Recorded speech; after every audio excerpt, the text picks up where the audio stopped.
Hello, and welcome back to my Endless Space 2 guide for beginners and just anyone who might have questions. This is the second guide. I recommend that you watch these in chronological order, but especially if you're new, but if you're not and you want to just cherry pick, then welcome, Okay, so you might be, if you've played the game before, you might be asking, why am I doing Heroes in the Academy as the second guide? It's kind of all over the place, but I have my reasoning. So here, right, is your hero list. This is my Riftborn playthrough. That's why I have so many. It's kind of late in the game as it is 240. Yeah. Okay. So when you every time you start a game, you get hero, and it's very important to look at these 4 skills and other things as well. But first of all, these 4 skills are what's important. So when you look at that, you can read the descriptions, but I'll just give you the broad strokes and just kind of read it myself. So trade, diplomacy, empire resources. This focuses on system output. This is more focused on winning fleet battles and a little bit of ground combat. Wanderlust is exploration, movement, and basically probes, because there's not much else. So when you're choosing a hero, you want to examine these and figure out exactly what you need. But also, you need to look at these 3, right? So the Riftborn, which is the race of the people of the hero that you're trying to recruit. Overseer is their hero class, and it will vary. Like, these guys are all Overseers. Guardian, see, that guy's a Guardian, and it's different. Let's just hover over that. So there you go. There's a little description. It says focus on fleet warfare and industrial production, whereas Overseers, system-wide resources and fleet development. So that is the general gist of it. And you want to look also at what's it called, the race, the Riftborn, because it varies slightly. You could have an Overseer industrialist, right, between these 2 guys. The only difference is that one is Riftborn, and it's slightly different, right? You could just see that by the skills. So, as I'm not going to go into it, but as you keep going and keep looking at different races and their heroes, you'll see kind of a trending pattern. And it basically follows their broad strokes kind of mantra that I was talking about earlier with the all different races. But, you can also get them from minor civilizations like these guys. These guys are not major civs. They're primitives. They just have one system to work with. Same with these guys, but they're all very cool. They have all their different bonuses. So next, quickly, I'm going to be talking about leveling up your hero. So as seen in the description, if they're in a fleet and they participate in a battle, then they get a little bit boost of EXP. If they build buildings or something, or increase population, I think anyway, just by governing, as the description says, then you gain levels if they're in a system rather than a fleet. As they keep going, they can use these skill points. Let me just open that up. Into this. Now this guy is fully leveled, but each tier, kind of like science, it requires a certain amount before you can progress to the next tier, and each of them have descriptions, and it would take too long for me to explain all of them. Especially since they vary between you see, they vary between race, Riftborn, and classification, Overseer. And then that is just for everyone, all heroes. But these 2 vary, which is why you need to pay attention to the hero before you recruit them just blindly. Not that you would, because you're all smart people, because you're watching this video. So me personally, when I look at choosing a hero, like I said, you need to be very diligent about it. I kind of classify into the 2 main purposes.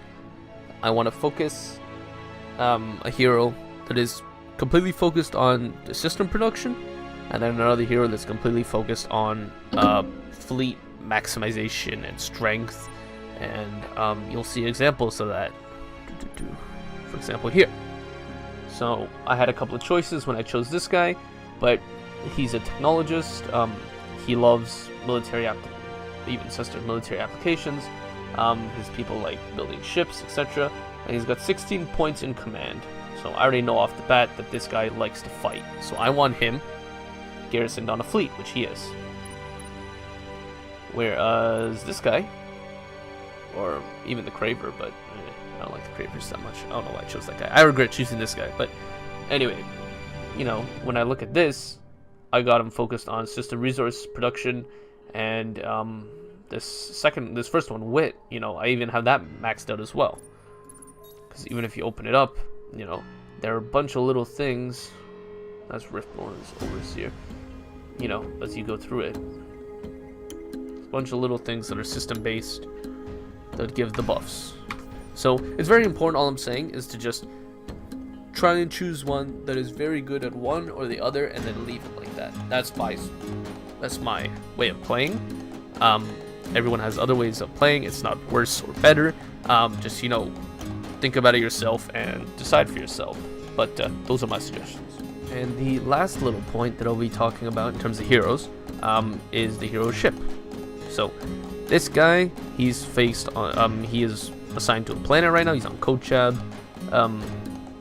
And here is his hero ship. Every hero, whether they are on a fleet or on a system, they'll have a hero ship. This is the base model of the hero ship. This is just what they give you. Now, you can, like a normal ship, you can expand, you know, on all that.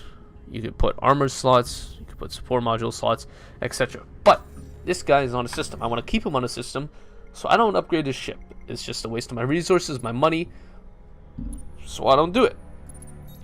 This guy, on the other hand, his ship might be a little bit, yeah, it's a little bit outdated. But, you know, this is not the default ship. I've put some support modules on him, I've put some armor modules on him. It's very important, above all, I would say, is to put this improved engine on. You know, the best engine that you have, put them on your hero ship. Especially if you're putting it on the other ships as well. Because the fleet will only move as fast as the slowest ship. So, your huge, massive carriers could be moving at, you know, 15 turns, 15 movement speed a turn. But this guy will only be moving, you know, at 4. So the fleet will only move at 4.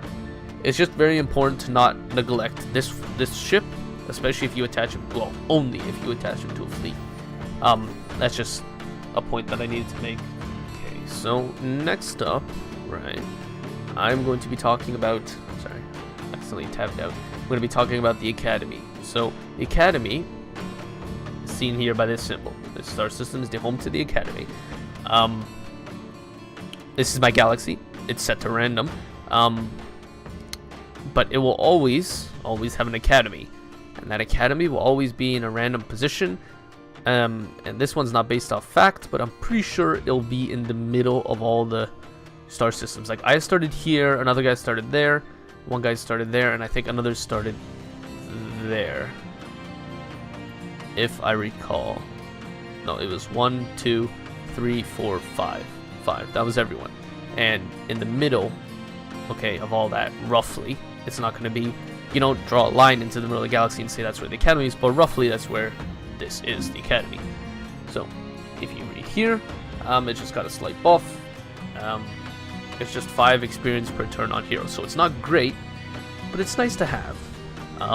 And when you have this academy, you can also, how do I do this?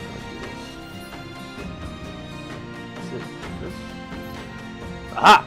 So, if you have the Academy, you can see all the heroes in the galaxy. You know, which is kind of cool. You could just kind of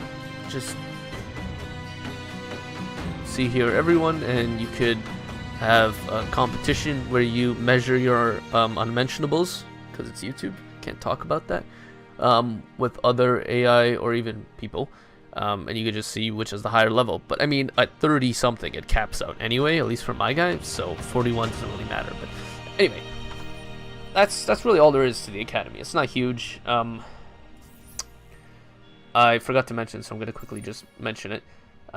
You can recruit heroes. Right now it's locked because I'm too late in the game, but there are 2 ways to recruit heroes. One, they will be naturally bestowed upon you as you progress through the game. You you can build a building for that actually. Don't remember where that is. Oh boy, this is awkward. Ah, there it is. Okay, so you can actually build this building, and it says minus 20% points required to unlock next hero. So as the game progresses, you'll be given heroes. You'll be given the hero, and you can earn them naturally like that, or you can go to the marketplace, spend your hard-earned dust, and buy it. But I can't do it right now because it's locked up, because I'm kind of late in the game, like I said. But I just had to mention that because I actually forgot to do that. So that's it for this guide. Hopefully you learned something. Hopefully my rambling wasn't too annoying, and I'll see you in the next one.